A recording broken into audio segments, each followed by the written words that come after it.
Welcome, Rock and Body family. We got Michael McCormack here, and we are going to let him start off with going over his experience. Come in the picture, come on. We're going to go over his experience. So, where he was at, sitting at, what'd you say, 200 and 235. 235, and that was in October of 2018, all the way to October of this year, landing at 165 pounds. So he lost 70 pounds of fat, and we're going to let him go over his experience, everything pretty much you just told us, and whatever you're comfortable with saying. We want our viewers to see that this is possible with such a busy work life and your family, and pretty much you can go over your 5 Fs and how you've been able to achieve all this. Sure. So we'll let you take the floor. Yeah. So if I kind of just start at what was the beginning of this journey for me, I went through easily the hardest time of my life. It's still emotional for me. You could probably get a sense of that as we were talking a little bit earlier. So went through the beginning stages of divorce. I felt like that, without getting too personal, I feel like that wasn't going down the way I wanted it to. And so it was beyond difficult to deal with. So I went through probably, I would say, a good 3 months of crying all the time, not eating, not sleeping, just unbearable grief, wanting things to be different. And finally, I woke up one day and I was, I just thought, I can't do this anymore. I have to have peace. So my main quest was that it was peace. And so what I decided was I have to control what I can control. And so I've always taught the 5 Fs of goal setting. I've built a very successful business that took discipline, dedication, focus, hard work, perseverance. I learned to make one-time decisions, which I find is unique. The one-time decision is different than most people. What most people do is they think they commit to something, but they don't fully commit. It just is sort of a surface commitment with contingencies. So I've learned over 20 years to make one-time commitments. And then for me, it eliminates a lot of the challenges because I'm not redeciding whether I'm in or out over and over and over again. Yeah. I love that. I make a one-time decision and then I put on my blinders. Anyone that knows me knows this can be a positive thing and sometimes a negative. But I flip a switch, I made a decision. And so I decided that day that, and I started simple. I knew that anything I was going to stick to, as anyone knows, had to start out with something that was livable. And for me, for where I was at fitness-wise, I also have very severe asthma, and I have chronic bronchitis ever since I was a little kid. So I have asthma in a way that most people say, yeah, I've got asthma. You don't have asthma the way I have asthma. As a kid, I had my own breathing machine. If you ever seen those at the doctor, if you get really severe problems, you go to the doctor and it has that mist that you're breathing. I had my own breathing machine at my house, and I would have to do 45 minutes of treatment daily. So I'd have to do 15 minutes in the morning, afternoon, and night. And I was on 18 pills a day to control swelling in my lungs and, all sorts of things. Yeah. So I've had asthma really bad. And the more weight I put on, the worse the asthma becomes, because now you're carrying on a decent sized child, right, on you. And so it got to the point where I was struggling, lung wise, all sorts of things. And I was just like, something has to change with my health. And in retrospect, I will tell you, it's hard to explain to someone. You guys probably understand this, but it's only something you understand on the other side of the journey. I'm amazed at how much inner peace I have gotten out of the physical fitness. I would have thought that it was just the feel-good health side, but the amount of inner peace that I've gotten from the gym and from eating right has been some of the most unbelievable medication ever, Right. you know.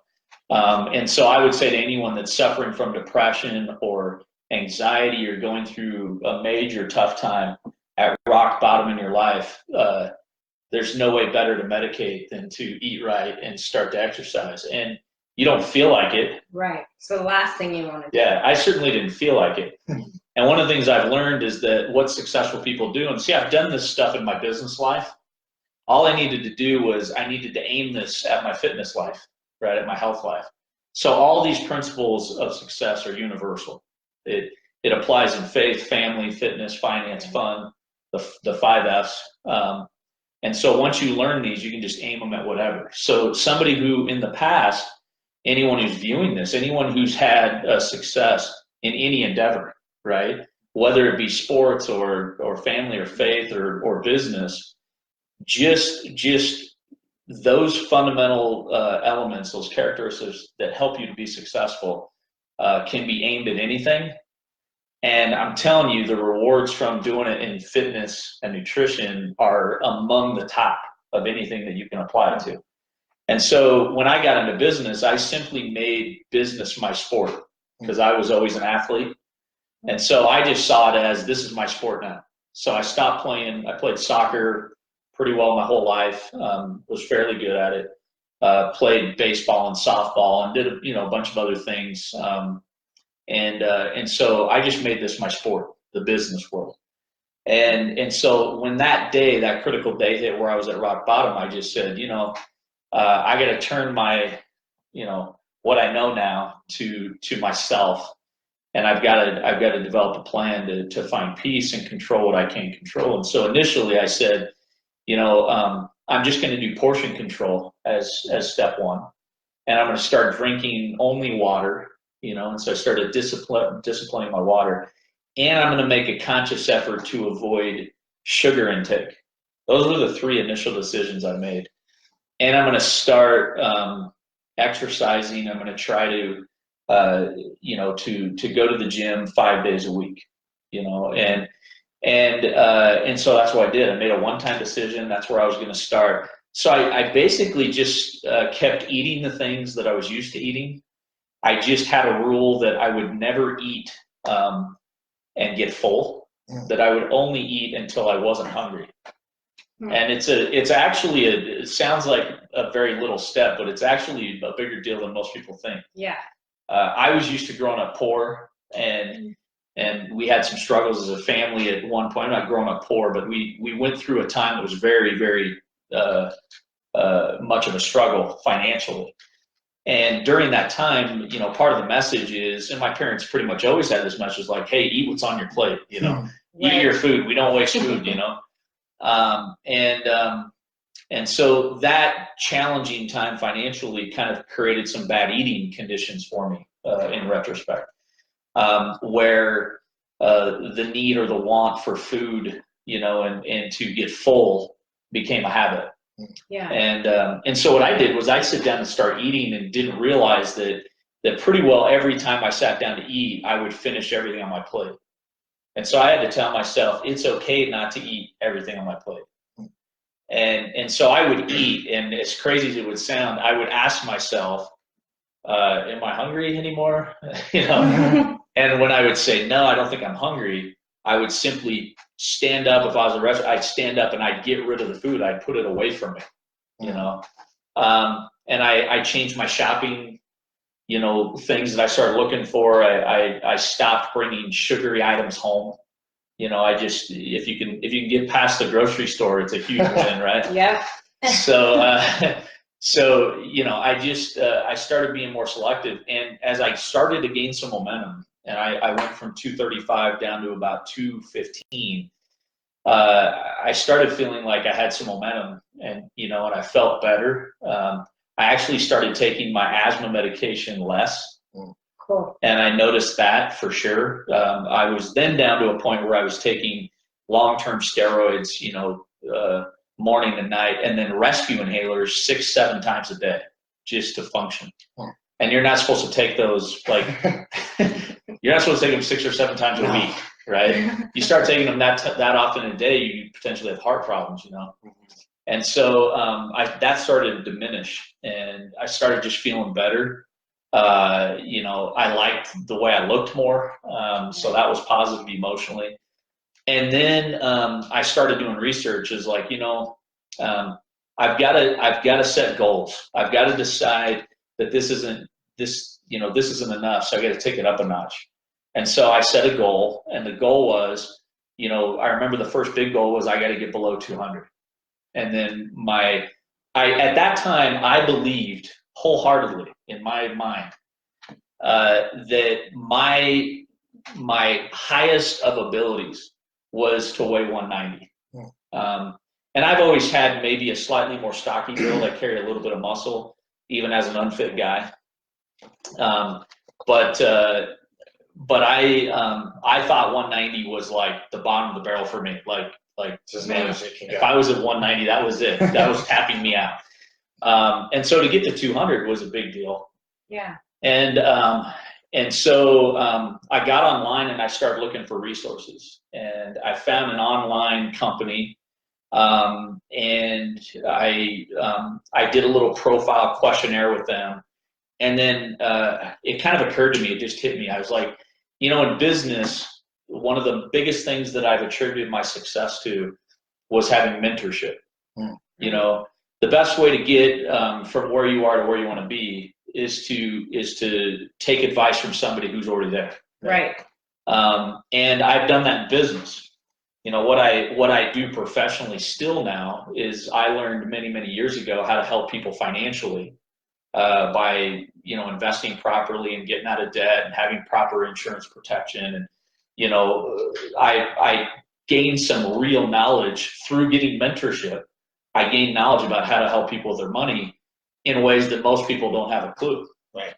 You know, to the point where major multi-billion-dollar firms, you know, have recognized what I've done. I've sat on the advisory council to a $750 billion company where I've advised them on product development and so forth for what I do. I was picked as one of 10 people out of 50,000, and I went from nothing, no financial knowledge, to that through this process. And so then it translated to me eventually deciding, well, I'm going to start teaching other people how to do what I do. So what I've spent my life doing now and still do is I take on people into my company, and I teach them how to do what I do, how to help people with their money, right? Usually start out part-time, begin working up, and hopefully at some point in the near future, they can make more money with me part-time than they are through their full-time job, and they quit their job and they do what I do. And so I thought about that process, and I thought, man, how does that apply to the fitness world? And I just, I thought, I have to have a plan. I've got to have some goals, and I got to get mentorship. I can't just wing this. It's too important. So I've got to find people who can help me. And so, yeah. And listen, I had lifted weights in my teen years, and I was very fit in my teens, and playing you know, soccer into those later teen years and so forth. And then I played on a college level club team where we played college level club against other universities in my early 20s. So I was very fit. And so the scary thing, though, is I think a lot of times what we think we know is probably the most dangerous thing. Right. Because there's always another level. Because we don't know. Right. And so I just thought, you know what? I'm going to scrap everything that I think I know, and I'm going to start doing research. I'm going to start reaching out to people who know more than me. I had a very good friend at the time. At that time, one of my best friends, and he was into fitness, and I started going to the gym with him. I started asking questions. If he had something to say, I was all ears, no ego about it. And then as time went on, I just thought, you know, I've got to continue to do that. So I sought out mentorship. So I went onto this online company. I hired a nutritionist online. I told them what my goals were, and they developed a plan for me. In the interim, I had become very proficient at MyFitnessPal, the app. I became very proficient at tracking my macros. And once I got into this nutritionist, I then started applying carb cycling, which worked really well for me. And once I got that plan, it really boosted my confidence. Like, okay, now that I have a plan, I also, through that same channel, got an online workout program on an app. And so I started sort of receiving mentorship through this company. And that took me to another level. And all of a sudden now, 190 seemed like, okay, I can do that. Yeah. And so all of a sudden, I started, what I've always done too is I've set goals, and then before I reach the goal, I try to set another goal. And that's what you do to keep momentum. You can't ever stop having goals. You can't ever reach a goal and stop and go, oh, I'm here. Yeah. I've You're arrived. on the peak. So what you have to do is you have to have another goal before you reach it. And it's okay to celebrate that goal when you hit it. So when I hit 200, I was like, I told people around me, I was like, Dad, guess what? Hey, family, friends. And I had good people around me that were encouraging and positive about the journey. I learned to not talk too much about it around others. Because if people aren't currently on that path themselves, it can come off self-righteous and I don't want to make people feel uncomfortable. So I learned to try to keep some of that stuff to myself. But then I learned that people would come to me all the time and say, man, you've inspired me. And that's been a fun part of the journey. Yeah, you never know who's watching. You don't. And so my kids have become inspired by it, and I've seen their fitness change and their nutrition change. I've seen people around me in my business who've stepped up and made adjustments. I've received messages from people online on Facebook and Instagram, people I don't even know, saying, I want you to know what you've done for me. And I'm like, man, what a cool thing, right? For that journey. So I've just kind of kept those goals in front of me. And so I set that big goal to hit 190. And I started following that fitness plan. And now I was following the nutrition plan to a T. Like, in 12 months, I had one pizza, one hamburger, and one plate of pasta. Wow. So I just one-time decision, And when I had those things, they were things that were special occasions that I allowed myself to do. But I just stuck to the plan. I just didn't mess around with it. It was too important to me. And then I set another big goal that I was going to Hawaii this year. I've been to Hawaii every year with the company I work with. They send all the top people to Hawaii. So I was going to Hawaii this year in February. And at the time, this seemed like a goal that was way unachievable. But I said, I'm going to get to 8% body fat by the time I go to Hawaii. And so that committed me to a whole nother level. And I hit it. I've also done in-body scans. Yeah. You can go to Good Earth if you live here in the Valley in Utah. You go to Good Earth and they do a free body scan at each location about every 2 weeks. I didn't know that. Yeah, and that's cool. And so you can go. So for every 2 weeks for nearly the last 12 months, I've got those scans to show my progress. And so I've not only dropped body fat, but I've also solid increments, I've gained lean muscle mass, which it also tracks. And so that just continued to move forward. And then after doing that online thing, I realized that was a good thing for the season, for the time, but it's very impersonal. And it's there's a lot of times where I had questions and waiting for an email response wasn't helpful to me. You lose motivation and it gets frustrating. So I started walking around the gym and just asking people, like, who do you know? And I decided once I hit that 8% body fat, I decided, I need to have a new goal. And I have to have something that's going to keep me motivated and inspired ongoing. So what's my new sport going to be? And I looked into like Ironman. I have a good friend who does that. He's a total stud, but it just didn't feel right. It didn't feel like it fit my goals for what I wanted my body to look like. I wanted to carry some muscle mass. So I looked at a bunch of things, things that might even be a little nutty, like MMA fighting. And I thought, my face isn't good enough already, so I don't want to get it punched. But I looked at a lot of things like that will be competitive. I'm one of these guys that I have a hard time just going running for the sake of going running. But if I'm competing, I'll push, you know. And so I came across start just talking to people at the gym that looked very fit. I came across this idea of natural physique, you know, bodybuilding, and sort of the fitness model. So I joke with people, I'm competing in the fitness model class without the pretty face, you know. So luckily they judge from the neck down. But that appealed to me because the big bulky man, the big giant, you know, muscle bound guy, I think was a disconnect for me, like seeing myself that way.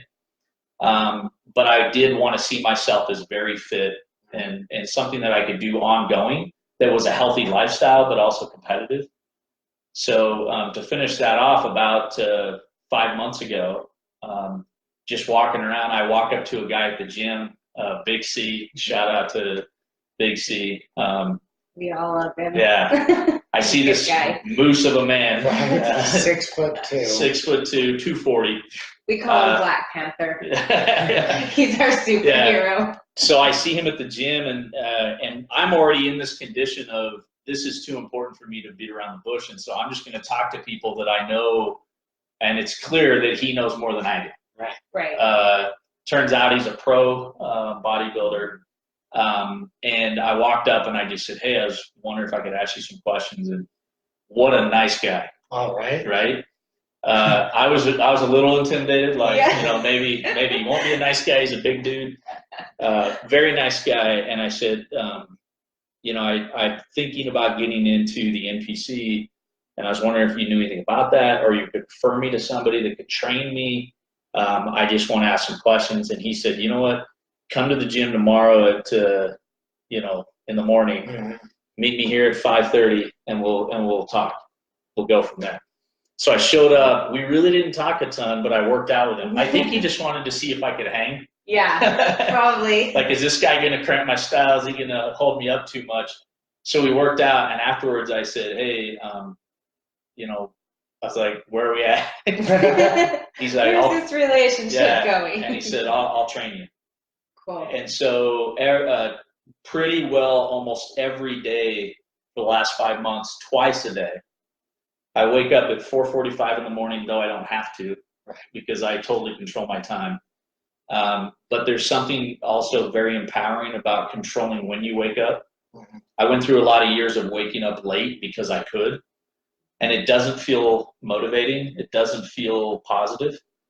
And so I started waking up at 4:45 5 months ago, and I then set a rule. I have a lot of weird rules. I set a rule that if I wake up any time after 4 a.m. from now on, I just wake up. So if I get up to go to the restroom, it's 4 a.m. or, you know, I just get up. I don't believe in pressing snooze. I believe in disciplining your mind and your body to do what you want it to do. People say, listen to your body. I understand that to a degree, but I'm the one at the brain. And so I'll tell my body what to do. And so I started waking up at that time. And so now for 5 months, I have worked out with him twice a day, almost 7 days a week. We do 7 days a week of abs and cardio. And then 6 days a week of weightlifting. And it just transformed my life. And then he took over my nutrition and the prep. And so I owe a ton to him. What I brought to the table was 100% discipline, hard work, execution, and total commitment. Yeah. Right. And so now that I've been through on my first show, I took second place. for men over 35 for the old dudes. But that's a big deal. It's a big deal, your first show. It's a lot harder the older you get as well. So this is such a huge accomplishment. Thank you. And it ended up being, I think they said, the second largest or the first largest show in Utah history. Really? 300 spots competed in. Holy cow. It was massive. Lots of, several people doing multiple spots they were competing in. I compete in more than one. But now my goal is you got to keep stepping up your goals. So I'm going to compete in FitCon. C and I have talked, and so has another beautiful person in my life on the fitness side is Chrissy Wolf. Yep. Chrissy Wyatt Wolf. She is incredible. So she became, I hired her as my posing coach. So she did all my stage routine and also my tanning. She was basically in charge of whatever this was doing too. So she said, you look best with part beard, which I understand, cover it up as much as you can. So I had a little bit of a beard. I shaved it the day after. So now I'm walking around, like, oh, this is new, right? But she is phenomenal. She just went the extra mile. I almost felt bad with how much she helped me at the show, and Big C was there as well. Teammate Tony, Germany as well, Anthony. We competed together. What a great guy. And then I have other special people to me that were there for me. One person particularly that is not currently being advertised, but she knows who she is, and might be the most special person in the equation. But my family too, incredibly supportive. My boys think I'm a superhero, which is always good, right? And they've been incredibly encouraging. One last thing, though, I'll tell you too about the story is I think part of keeping inspired is learning to look for reasons to be inspired, because they're out there if you're looking. One of the reasons I started this journey, one of the moments that kind of clicked for me was my son had come home, my oldest boy, sweetest kid on the planet. He'd come home one day from his best friend's house. And, every dad wants his son to be proud of him, And my son came home, and he had told me, he said that his best buddy is Colton. And he said, Dad, I was over at Colton's house, and his dad, he's a marathon runner. He's an incredibly fit guy, a doctor. He's in his 60s. But he said, man, he's in such good shape. He's got a six-pack. He just looks great. And I remember just seeing the light in his eyes, just of how much he looked up to that. And I just thought, at the time I kind of felt like my kids needed to step up in terms of their fitness and their nutrition. And I thought, there's no amount of words that I can say that will make up for my lack of example. Right. It's follow actions. Yeah. It's amazing. So that hit me hard. It still does. And I thought, I want my boy to be bright in his eyes. And the other day I got a little frustrated. I have 3 boys and a daughter, and my little 5-year-old was swinging at my 10-year-old in frustration. And I had my hands full. We were coming out of the grocery store, and I just gave him a little kick on the bum. Yeah. And it wasn't hard, trust me. Little kicks, hey, cut that out, because the way you get somebody to stop hitting is you hit them. Yes. Right? That's right. So it works every time. Yeah. Right? Yeah. So I kicked him on the bum. Later on, the little conversation I heard in the back seat was my 5-year-old saying to my 14-year-old, "Hey, Jake, that hurt a lot. Dad has a 6-pack. So That was so yeah. funny.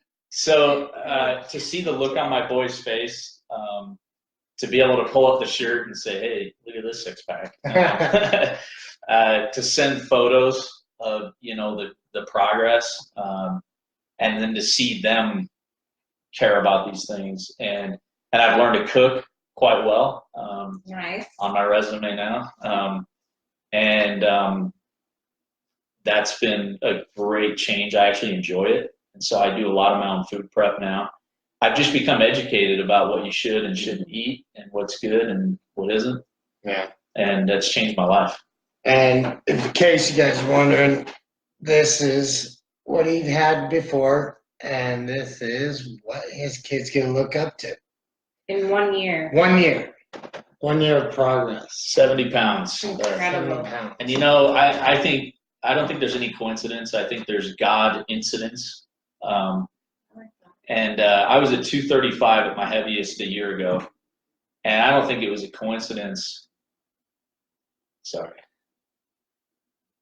But I stepped on stage at 165 on the dot. Cool. And so that was 70 pounds, you know. And in the interim, I'd also added quite a bit of muscle. So now the goal is to take a break for about 6 months until FitCon. Try to add 5-6 pounds of muscle. Yes. And then my body will remember the cut. So I want to stay a little leaner.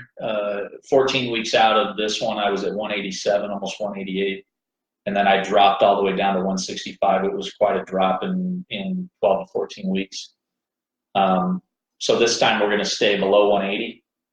But we're going to do that while I'm adding muscle.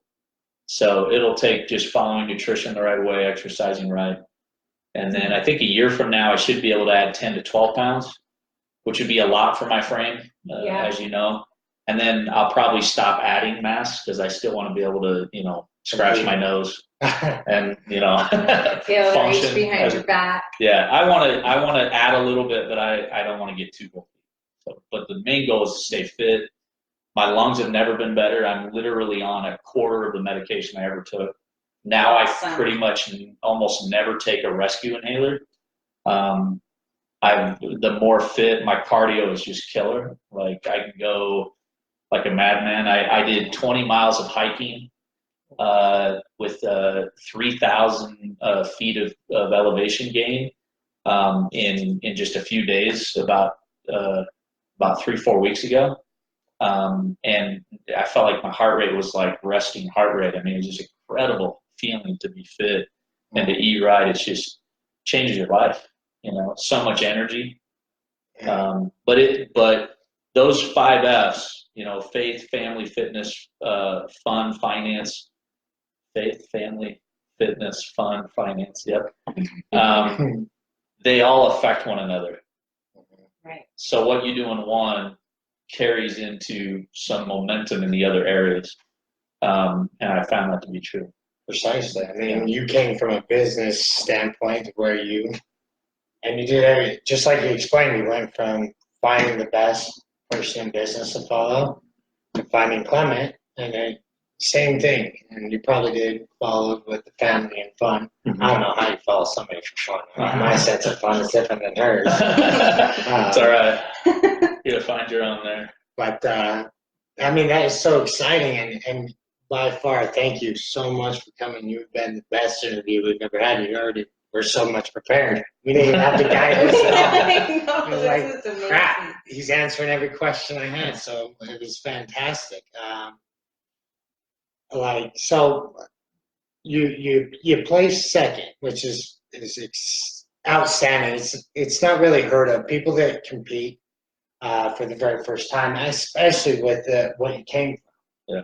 Rarely place. I mean, between your coaches, Clement and Chrissy, like you had probably the best coaches that we could get here in Utah. Yeah. There's several others that could possibly be equivalent to this. Mm-hmm.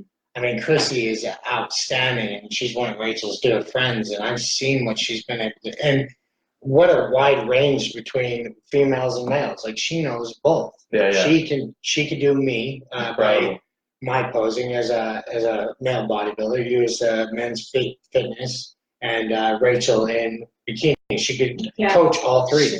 She's that versatile. Absolutely. And Clement, just his knowledge, and the funny thing about Clement is he came from he did this all himself. Yeah. He didn't have a coach on his posing. He just watched YouTube. He just did this, and his story is similar to yours. Did you know he was extremely overweight? Right. You should see his before pictures. Right. I know. I was like, what? You showed me that? No way. Fat Albert coming to freaking the tank. So, and you've gone over how you spend time with your family. Like, this is our biggest thing, is we want people to understand that it's possible. Yeah. You run a business, a very successful business, just like you said. you have a good relationship with your children, and it shows that you do have a good relationship with your children. You're emotional about them, and like it's just good to see that. And then you have 5. Yeah. Usual people try to hit the core, core 4 or whatever, and you add in fun. So your life is a little bit more stressful than more stressful by adding in fun. Adding in fun. You got more stuff to plan around. So being able to fit this all in, give our viewers actually hopefully you guys are learning from this and you understand that it's possible. I mean, we have a man here that was dedicated to something, and I love your term, the second goal. As soon as you're about to hit that one, you set a second one. That's not one that I've heard even from Tony Robbins or anything like that. No. You're supposed to celebrate successes, but even though you're celebrating that success, you still have something else in mind in your forefront. Fantastic idea, and it spreads over here, and we're going to start implementing that in our life. Because, for me as a competitor, I hit the weight I'm supposed to hit, and I stand on stage, and I'm done. What's next? I'll wait till next year to start planning for the next one. But like with you and Clement, you're already ready to set up for the next show, which is uncommon, but outstanding to hear. I mean, it's an inspiration to actually be able to interview you and see the struggles you've gone through and where you've come. And like you said, everything it ties together. I'm assuming you're starting out in the business. You started out the same way, and it was struggle and stressful. Right. Absolutely. And we teach. I mean, we don't know anything about finances here, so we leave that to the professionals. But in starting out, even this business, it started out with the struggle, and it started out where we had to implement the small steps in what we knew in bodybuilding and do the same thing there. Yeah. So it's great to see somebody go the reverse. You were already very successful in business, and then you got your body in tune, and you already had your relationship with your children, and it's just so great to see that you have all these, and you're happy. Like you seem happy, and then your health issues. Holy crap! See, that was something I wasn't prepared to hear. Like to understand that you were pretty much Bubba Boy as a child to come to an Adonis as an adult. Thank you. It's fantastic, and we are so grateful that you came by. Thank you. Yeah. Appreciate that. You got anything? What I heard you say is the body was a bonus. Like you got so much more out of your whole experience and the body. Yeah, they let me take the body home. Yeah. Not just the medal. Like just your mindset, your relationship, your empowerment within yourself. I'm sure it affected your business. What I would love is for our viewers to be able to, if they don't have their finances, you're the guru. Yeah. So if you want to, whether we post a link or some way that they can find out more about what you do. Yeah, the easiest thing to do, I do a lot of public speaking, so they can come hear me speak. They can reach out to me on Messenger through Facebook, Michael McCormack. And I got you tagged. Got me tagged up there, so they can just ask me if they want a free financial analysis of their finances. We have a completely free, no obligation, proprietary computer software program. We ask a series of questions. We put all your information into the software. It will project some incredible information. It'll tell you how much money you're going to need to retire, how much money you need to put away to get there, how you're going to get out of debt, how much insurance you should have. I mean, it's just amazing, and there's no charge for that. So if they just feel like they need help with finances, they can send me a message through Messenger, and we'll reach out, either myself or one of my staff. And if they're unhappy with their career or their income, and they want to take a look at that, I'd be happy to set up an interview and see if that's a good fit for them, or we're a good fit for them, or they're a good fit for us. But yeah, absolutely. We love helping people. That's my passion too, is the financial side, and we can really bless people's lives that way.